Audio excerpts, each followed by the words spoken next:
In our message series, we've been looking at the impact that you and I can have when we embrace our God-given identity. We are salt today.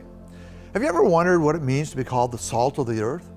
Well, Jesus uses this powerful metaphor to describe his followers, but how does that really apply to our lives today? This week, we're going to dive into that concept and discover how you and I can live out this calling in a very meaningful way. So Jesus states in Matthew 5:13, he says, "You are the salt of the earth." This isn't just a compliment.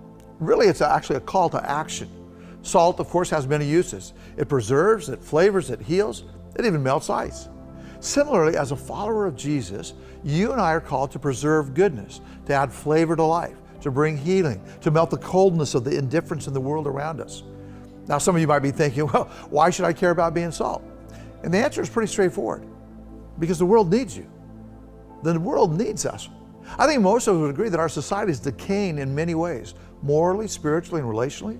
But by being the salt that Jesus calls us to be, you and I, we can make a significant impact. You and I can help preserve what is good.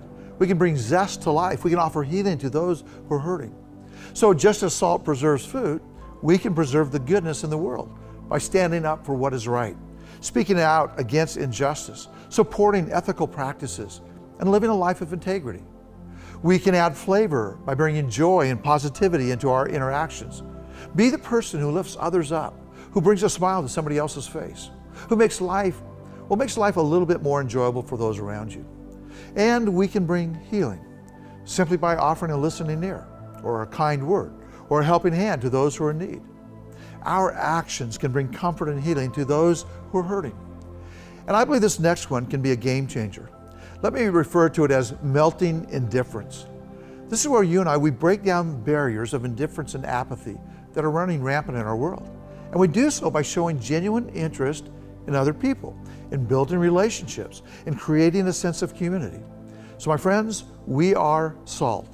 And Jesus wants you to be the salt of the earth, but that requires action on your part. So this week, would you think about some very specific ways that you can preserve goodness, add flavor, bring healing, and melt indifference? Pray about some very specific steps that you can take and live out this calling.